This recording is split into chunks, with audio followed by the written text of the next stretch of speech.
తీస్తున్నాం. శ్రీ మాధవ్ గారు.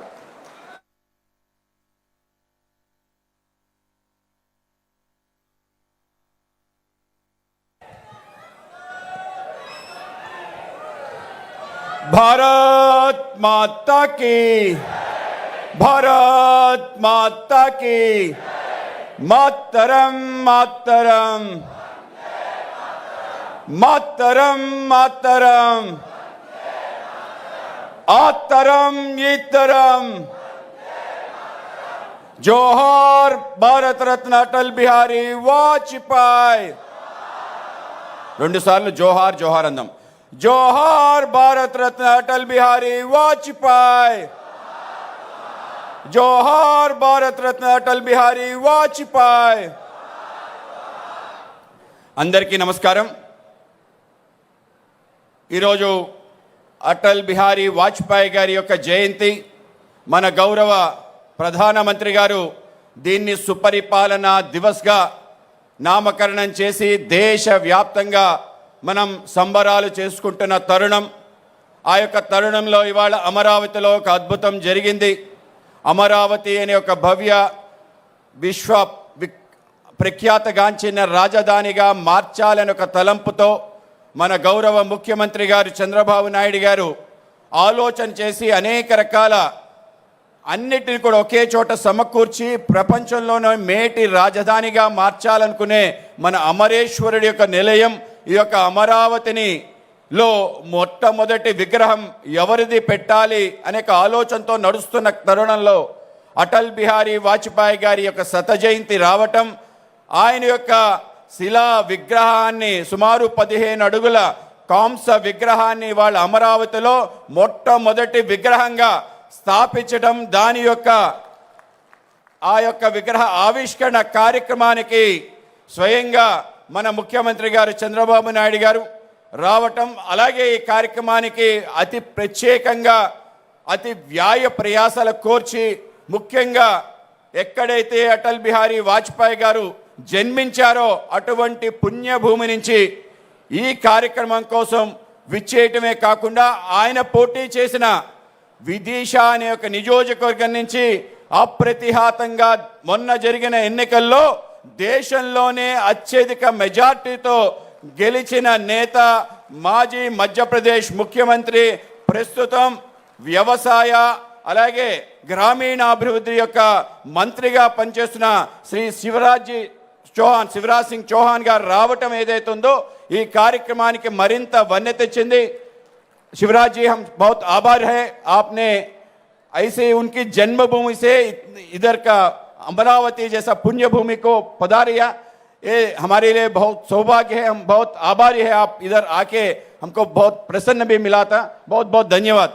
ఆ విధంగా ఈ కార్యక్రమానికి ఆయన మరింత వెన్న తెచ్చారు. అలాగే 4 సార్లు ముఖ్యమంత్రిగా మధ్యప్రదేశ్లో పనిచేసిన వ్యక్తి ఈరోజు, అలాగే 4 సార్లు ముఖ్యమంత్రిగా పనిచేసిన మన చంద్రబాబు నాయుడు గారు ఇద్దరి సమక్షంలో అటల్ బిహారీ వాజ్పేయి గారి విగ్రహ ఆవిష్కరణ ఏదైతుందో నిజంగానే ఒక అద్భుత ఘట్టం, మనందరి చేసుకున్న ఒక పుణ్య ఫలంగా నేను భావిస్తాను. అలాగే ఈ కార్యక్రమంలో మన కేంద్ర మంత్రివర్యులు పెంబసాని చంద్రశేఖర్ గారు, అలాగే మా కేంద్ర మంత్రివర్యులు శ్రీ భూపతిరాజు శ్రీనివాస్ వర్మ గారు, అలాగే రాష్ట్ర మంత్రివర్యులు శ్రీ నారాయణ గారు ప్రత్యేకంగా ఈ యొక్క కార్యక్రమం ముఖ్యంగా అటల్ స్మృతివనాన్ని అతి తక్కువ కాలంలో ఇవ్వటంతో పాటు అన్ని రకాల పనులు శరవేగంలో జరగడానికి ముఖ్య కారణమైన నారాయణ గారికి సందర్భంగా ధన్యవాదాలు తెలియజేసుకుంటూ, అలాగే నాతో పాటు మొత్తం డిసెంబర్ 11 నుంచి ఇవాల్టి వరకు యాత్రలో భాగస్వాములే మమ్మల్ని ముందుకు నడిపిస్తున్న మా యొక్క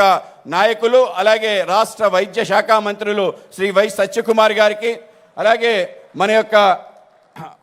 మన టూరిజం శాఖ మంత్రివర్యులు జనసేన నాయకులు శ్రీ దుర్గేష్ గారికి, అలాగే మన యొక్క శాసనసభ్యులు శ్రవణ్ గారికి, అలాగే మన parliamentarian Anakapalli parliamentarian CM Ramesh గారికి, అలాగే మా పార్టీ ఎమ్మెల్సీగా ఉండి ఫ్లోర్ లీడర్గా ఉండి మా పార్టీ చాలా సీనియర్ నాయకులు పెద్దలు శ్రీ సోమ్ వీరాజ్ గారికి, అలాగే రాజ్యసభ సభ్యులు పాకా వెంకట సత్యనారాయణ గారికి, వేదిక పైన ఉన్న ఇతర నాయకులందరికీ, వేదిక పొందున్న కూటమి సంబంధించిన కార్యకర్తలకి అలాగే అమరావతి ప్రజలకి అందరికీ కూడా ముందుగా శిరస్సు వంచి నమస్కరిస్తూ, నా సౌభాగ్యం కూడా ఏ నేతతో అయితే నేను చిన్నప్పటి నుంచి చూసి పెరిగి ఆయన యొక్క అనేక రకాల విషయాలు అతి దగ్గరగా కూడా చూడగలిగే ఒక సౌభాగ్యం కలిగిన నాకు భారతీయ జనతా పార్టీ రాష్ట్ర అధ్యక్షుడిగా బాధ్యత వచ్చిన తర్వాత అతి తక్కువ కాలంలోనే ఆయన శత జయంతిని ఆంధ్రప్రదేశ్లో ఘనంగా చేయాలి అని ఒక ఆలోచన కలిగి ఏం చేస్తే బాగుంటుందని ఒక తలంపుతో ప్రతి జిల్లాలో ఆయన యొక్క విగ్రహాన్ని ఆవిష్కరించి ఏ విగ్రహం ద్వారా మనందరికీ కూడా తప్పనిసరిగా స్ఫూర్తి ఈ తరానికి రాబో తరానికి కూడా కలిగే అవకాశం ఉంటుందో అటువంటి విగ్రహాన్ని ఆవిష్కరించాలని ఒక ఆలోచన వచ్చిన వెంటనే మన గౌరవ ముఖ్యమంత్రి చంద్రబాబు నాయుడు గారి దగ్గరికి వెళ్ళి ఈ ఆలోచన చేస్తున్నామంటే ఆయనే చెప్పాడు, నాకు అత్యంత ఇష్టమైన నాయకుడు ఎవరైనా ఉన్నారు అంటే అటల్ బిహారీ వాజ్పేయి. ఆయన యొక్క ఆత్మీయత, ఆయనతో కలిసి నేను తిరిగిన అనేక రకాల సందర్భాలు గుర్తు చేసుకుంటూ నేనే నిర్వహిస్తానన్నాడు. నేను అయ్యా మా పార్టీకి సంబంధించిన నేత, ఆయన పార్టీ వేరు కాదు, ఆ విధంగా పెరిగిన వ్యక్తి. 70 వసంతాలు సామాజిక జీవితంలో పార్టీ భారతీయ జనసంఘ్ పూర్వరూపం నుంచి భారతీయ జనతా పార్టీ వరకు జరిగిన ప్రయాణం కాబట్టి ఈసారి భారతీయ జనతా పార్టీ ఆధ్వర్యంలో చేస్తాము అంటే తప్పనిసరిగా చేయండి. తప్పనిసరిగా కూటమి సంబంధించిన ఎమ్మెల్యేలు, ఎమ్మెల్సీలు, మంత్రులు అందరూ సహకరించే విధంగా ముందుకు వెళ్తారని ఆ విధంగా దీవించి పంపించడం జరిగింది. కేవలం చెప్పడమే కాకుండా అందరికీ టెలికాన్ఫరెన్స్ నిర్వహించుకొని అటల్ బిహారీ వాజ్పేయి గారు మీ ప్రాంతాల్లో విగ్రహావిష్కరణ సభలకి పూర్తి సహకారం అందించమని ఆయన చెప్పటం ఆయన యొక్క పెద్ద మనసుకి, ఆయన వ్యక్తిత్వానికి నిదర్శనం. కనుకనే ముందుగా మన గౌరవ ముఖ్యమంత్రి చంద్రబాబు నాయుడు గారికి నేను మరొకసారి ధన్యవాదాలు తెలియజేసుకుంటాను. కేవలం యాత్ర కోసమే కాదు, యాత్రకి ముగింపుగా ముఖ్యంగా అమరావతిలో నేనే ఈ కార్యక్రమాన్ని నిర్వహిస్తున్నాను. అప్పుడు మేము అడగటం జరిగింది, సార్ ఆయన కేవలం ఒక విగ్రహాన్ని కాకుండా అందరికీ స్మృతి పదంలో నిలిచే విధంగా ఒక స్మృతి వనాన్ని కూడా తయారు చేస్తే బాగుంటుందంటే తప్పకుండా చేయాలి. ఆయన సంబంధించిన జీవిత ఘట్టాలన్నీ కూడా రాబో తరం తప్పనిసరిగా నేర్చుకోవాలి. ఆ నేతను చూస్తే అందరికీ ప్రేరణ, స్ఫూర్తి కలగాలి. రాజకీయ నాయకులు అనేక మంది ఇక్కడికి వస్తారు, సెక్రటేరియట్ అలాగే అసెంబ్లీకి, వాళ్ళందరికీ కూడా ఏ విధంగా నేను నడుచుకోవాలి. 60 సంవత్సరాలు అంటే 10 సార్లు లోక్సభకి, 2 సార్లు రాజ్యసభకి, రమారమి 60 సంవత్సరాలు పార్లమెంటేరియన్గా ఒక వ్యక్తి ఎంత హుందాగా జీవించాలో అంత హుందాగా ఉండగలిగి కేవలం జీవితంలో ఒక్కటంటే ఒక్క అవినీతి మచ్చ కూడా లేకుండా, ఒక్కడంటే ఒక్కడు శత్రువు లేకుండా ఉండగలగటం ఈరోజు సాధ్యమా అని చెప్పి నేను అడుగుతున్నాను. ప్రపంచంలోనే ఇటువంటి నేత ఉండటం అరుదు. అటువంటి నేత మన నేత అటల్ బిహారీ వాజ్పేయి గారు. కనుకనే ఆయన యొక్క స్మృతి వనాన్ని ఈ విధంగా ఇవ్వటం రాబో కాలంలో తప్పనిసరిగా ఒక స్ఫూర్తి కేంద్రంగా ఇది తీర్చిదిద్దబడుతుంది. ఇక్కడ ఆయన సుపరిపాలన సంబంధించి అనేక అంశాలు కూడా తప్పనిసరిగా దాంట్లో జోడించడం జరుగుతుంది. ఆ విధంగా నేను గౌరవ ముఖ్యమంత్రి గారిని ఇంకొక రిక్వెస్ట్ కూడా చేయాలనుకున్నాను. సెంటర్ ఫర్ గుడ్ గవర్నెన్స్ అనే సుపరిపాలనకు ఒక కేంద్రం తప్పనిసరిగా బెస్ట్ ప్రాక్టీసెస్ ఇన్ ఇండియా ఎవరైతే పరిపాలన సంబంధించిన ఏవైతే ఉన్నాయో వాటిని ఒక చోట చేర్చే విధంగా, ఎవరైనా రాజకీయాల్లోకి రావాలన్నా, ప్రజాప్రతినిధిగా అవ్వాలన్నా, తానేం చేయాలి అనే విషయాలు నేర్చుకోవాలన్నా తప్పనిసరిగా ఒక కేంద్రం ఉండాలి. ఇది ముంబైలో, ఢిల్లీలో కొన్ని ప్రాంతాల్లో ఉంది. తప్పనిసరిగా అమరావతిలో కూడా సుపరిపాలన సంబంధించిన ఒక కేంద్రం ఉండాలి. ఆ విధంగా ఈ యొక్క అటల్ స్మృతివనంతో పాటు ఆ యొక్క కేంద్రం కూడా ఏర్పాటు చేసే విధంగా దోహదపడాలని చెప్పి గౌరవ ముఖ్యమంత్రి గారిని ఈ సందర్భంలో కోరుకుంటున్నాను. అలాగే ఈరోజు ఏదైతే అటల్ బిహారీ వాజ్పేయి గారు సంబంధించి అనేక అంశాలు మనకి ఏవీలో చూపించడం జరిగింది. మనకి చాలా ఆశ్చర్యం. ఒక వ్యక్తి యొక్క వ్యక్తిత్వం, ఆయన యొక్క నేతృత్వం, ఆయన యొక్క కర్తృత్వం, ఆయన కవిత్వం, అలాగే ఆయన మానవత్వం ఏదైతే ఉందో మనందరినీ కూడా కట్టిపడే విధంగా ఆయన యొక్క జీవితం అంతా ఉంటుంది. ఆయన యొక్క ఏదైతే మనం రూపం చూస్తామో, ఆయన యొక్క ఆహార్యం చూస్తామో, ఆయన వ్యవహారం చూస్తామో తప్పనిసరిగా మన చేతులు, ఆయన యొక్క చేతలతో మన చేతులెత్తి మొక్కాలనిపించుకునే ఒక గొప్ప వ్యక్తిత్వం, ఆయనలో ఉండే ఆత్మీయత, అనురాగం మనందరినీ కూడా కట్టిపడేసే విధంగా ఉంటుంది. కేవలం 1 కాదు 2 కాదు, 1942లో స్వతంత్ర సేనానిగా బయలుదేరిన ఆయన వ్యక్తి ఈ దేశంలో స్వతంత్రం వచ్చిన తర్వాత దేశానికి సంబంధించిన ఆలోచన ఏ విధంగా ఉండాలి, ఈ దేశం తప్పనిసరిగా భారతీయుల ఆలోచనతోనే నిర్మించబడాలి. కనుకనే ఈ దేశంలో ఒక కొత్త రాజకీయ సాంస్కృతిక చైతన్య స్రవంతి రావాలి అని ఒక ఆలోచనతో 1951లో భారతీయ జనసంఘ్ డాక్టర్ శ్యామ్ ప్రసాద్ ముఖర్జీ గారి ఆధ్వర్యంలో ఏర్పడితే దానిలో సంస్థాపక సభ్యులుగా ఆయన యొక్క రాజకీయ జీవితం ప్రారంభించి అనేక రకాల ఘట్టాలు దేశానికి సంబంధించిన కాశ్మీర్ ఈ దేశంలో విలీనం కావాలని, గోవా విముక్తి కావాలని, ఏవైనా ప్రాంతాలు చైనా పాకిస్తాన్ ఆక్రమించుకుంటే పార్లమెంట్లో నిలదీసిన మేటి మగధీరుడు అటల్ బిహారీ వాజ్పేయి గారు, రష్యా యొక్క కుచ్చో భారతదేశం వస్తే అందరినీ పరిచయం చేస్తున్న సందర్భంలో అటల్ బిహారీ వాజ్పేయి దగ్గర ఆ రోజు జవహర్లాల్ నెహ్రూ ఆగి చెప్పడం జరిగింది, ఈయన భావి భారత ప్రధాని అవ్వగలిగే లక్షణాలు కలిగిన నేత అని చెప్పి ఆ రోజు చెప్పాడంటే ఆయనలో ఉండే వ్యక్తిత్వం ఏ విధంగా ఉంది, ఏ విధంగా ఆయన మాట్లాడేవాడని మనం తప్పనిసరిగా గుర్తుంచుకోవాలి. ఆ విధంగా దేశానికి సంబంధించి అనేక రకాల విషయాలు, దేశానికి చీకటి రోజులైన ఎమర్జెన్సీ దేశంపై విధిస్తే దాని వ్యతిరేకంగా పెద్ద ఎత్తున పోరాటం చేయటం, 19 నెలలు కారాగార వాసం చేసి దేశవ్యాప్తంగా 1,00,000 మంది కార్యకర్తలు జైల్లోనూ బయట అనేక రకాల పోరాటాలు చేయటం గలంగా మరొక స్వతంత్ర ఉద్యమం ప్రజాస్వామ్యాన్ని పరిరక్షించేదని ప్రతిష్ఠించిన వ్యక్తి అటల్ బిహారీ వాజ్పేయి గారని గుర్తుంచుకోవాలి. అటల్ బిహారీ వాజ్పేయి గారు ఏవైతే విషయాలు నెలకొల్పారో తప్పనిసరిగా ఈ దేశంలో ఒక ప్రత్యామ్నాయం చూపించాలని కాంగ్రెస్ ఇతర పక్షం ఈ దేశంలో పరిపాలించగలదని ఒక ప్రయత్నం చేయటం జరిగింది.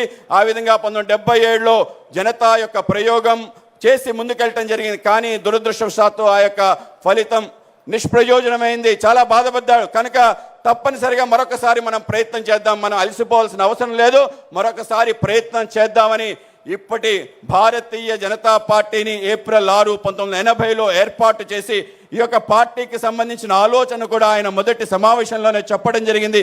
చాలామంది అనుకుంటారు భారతీయ జనతా పార్టీ కమలం అంటే ఏదేదో సింబల్ అని. కమలం వెనక ఆలోచన, దాని యొక్క అనేక రకాల విశేషాలు, ఒక సిద్ధాంత భూమిక కలిగి మనం వెళ్ళాలి అనే ఆలోచనతో పంచ నిష్టలని పెట్టడం జరిగింది. ఒక్కొక్క రేకు ఒక్కొక్క నిష్టకి ఒక్కొక్క ఆదర్శానికి ఉండాలని, ఈ దేశానికి సంబంధించిన మూలభూతమైన అంశం ఈ దేశం యొక్క సంస్కృతి. కనుక ఈ యొక్క సంస్కృతి ఆధారంగా దేశం నిర్మాణం కావాలని, కల్చరల్ నేషనలిజం అంటే సాంస్కృతిక జాతీయవాద ఆధారంగా ఈ దేశం వెళ్ళాలి అనే ఒక నిష్ట, దాంతోపాటు ఈ దేశం ప్రజాస్వామ్యంగా ఉండాలి అనే ప్రజాస్వామ్యం, అలాగే ఈ దేశంలో ఏదైతే మహాత్మా గాంధీ గారు చెప్పిన అంత్యోదయ సర్వోదయ ఉందో దాని ఈ దేశంలో అమలు చేసే విధంగా, చిట్ట చివరి వ్యక్తికి ఫలితాలు అందే విధంగా ఆయన గాంధీయవాద సోషలిజంని, అలాగే అందరిలో కూడా ఒక చైతన్య సర్వజ్ఞ ఉండాలి, ఈ దేశంలో ఉండే అన్ని ధర్మాలు అన్ని మతాలు ఒకటే అని సర్వధర్మ సమభావన ఒక నిష్ట, కానీ చివరికి రాజకీయాల్లో మనం విలువలతో కూడిన రాజకీయాలు చేయాలి అని ఒక 5 నిష్టలు పెట్టి ఈ యొక్క కమలం పువ్వు ఏదైతే ఉందో ఆ విధంగా ఈ యొక్క పంచ నిష్టలకి ప్రతిష్ట. కనుక వాటి ఆధారంగానే రాజకీయాలు చేయాలనే ఒక ఆలోచనతో ఒక కొత్త స్రవంతి దేశ రాజకీయాల్లో భారతీయ జనతా పార్టీ పేరు మీద వచ్చిందనే విషయం మనం తప్పనిసరిగా గుర్తుంచుకోవాలి. ఆ విధంగా ప్రారంభమై 2 సీట్లు వస్తే నిరాశ పడకుండా కలిసి అద్వానీ గారు వాజ్పేయి గారు చేసిన గొప్ప యజ్ఞమే దేశవ్యాప్తంగా అన్ని రకాల పార్టీల్ని అందరినీ కలుపుకుని ఒక గొప్ప ప్రయత్నంతో 89లో అద్భుత విజయం సాధించి సుమారు 88 సీట్లు రావటం, ఆ రోజు దేశంలో అతిపెద్ద పార్టీగా ఆవిష్కరించడం, 1996లో 162 సీట్లు వచ్చి దేశంలోనే అతిపెద్ద పార్టీగా రావటంతో పాటు మొదటిసారి అటల్జీకి ప్రధానమంత్రి అయ్యే అవకాశం రావటం, అది కూడా మరొక అద్భుతం. ఆ విధంగా అందరి యొక్క కళని సాకారం చేస్తూ దేశంలో కాంగ్రెస్ ఇతర వ్యక్తి మొదటిసారి ప్రధానమంత్రి అవటం, కేవలం 13 రోజుల్లో దిగిపోవటం, 98లో జరిగిన ఎన్నికల్లో 182 సీట్లు వచ్చి రెండోసారి 13 సంవత్సరాలు 13 నెలలు ప్రధానమంత్రిగా ఉండటం. తర్వాత 1999లో మన గౌరవ ముఖ్యమంత్రి చంద్రబాబు నాయుడు గారు, అటల్ బిహారీ వాజ్పేయి గారు ఆ 5 సంవత్సరాల పరిపాలన సంబంధించిన అనేక అంశాలు అనేక మందికి స్ఫూర్తివంతంగా దేశం యొక్క మనుగడ ఏ విధంగా ఉండాలి, దేశానికి సంబంధించిన దిక్సూచి ఏ విధంగా నిర్మించబడాలి అనే అనేక రకాల సుపరిపాలన అంశాలు ఆయన ఆ విధంగా 5 సంవత్సరాలు పెట్టడం జరిగింది. ఆంధ్రప్రదేశ్లోనూ దేశంలోనూ అద్భుతమైన అనేక కార్యక్రమాలు జరిగిన సమయం, వాటి సంబంధించి అనేక విషయాలు మన గౌరవ ముఖ్యమంత్రి గారు చెప్తారు. కనుక వాటన్నిటినీ ఆధారంగా సుపరిపాలన పెట్టుకోవడం జరిగింది.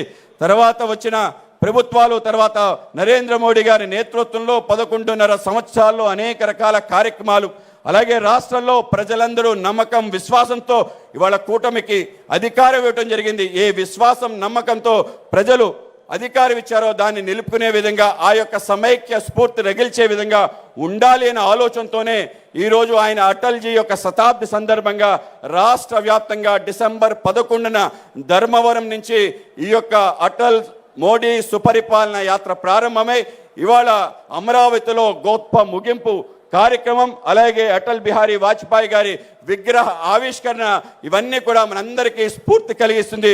రాబో కాలంలో తప్పనిసరిగా ప్రతి జిల్లాలో విచ్చలవిడిగా విగ్రహాలు పెట్టాలనే ఆలోచన కాదు. కేవలం ఒక జిల్లాకి ఒక విగ్రహం, ఆ విగ్రహం ఆధారంగా ఆ ప్రజలకి ఆ జనతకి ఆ విధంగా స్ఫూర్తి కలిగించే విధంగా ఉండాలనే ఆలోచనతోనే తప్ప ఇంకోటి కాదని మీ అందరికీ తెలియజేస్తూ, కూటమి యొక్క స్ఫూర్తిని అన్ని చోట్ల తీసుకెళ్లి రాబో కాలంలో తప్పనిసరిగా ఏ నమ్మకం విశ్వాసం మీరు ప్రకటించారో దాన్ని కొనసాగిస్తామని, ఆ విధంగా అటల్జీ యొక్క వ్యక్తిత్వం ఏదైతే ఉందో మనందరికీ ఆదర్శప్రాయం. ఒక ప్రఖర దేశభక్తుడు దేశాన్ని పరిపాలిస్తే ఏ విధంగా ఉంటుందో మనకి చేసి చూపించిన నేత అటల్ బిహారీ వాజ్పేయి.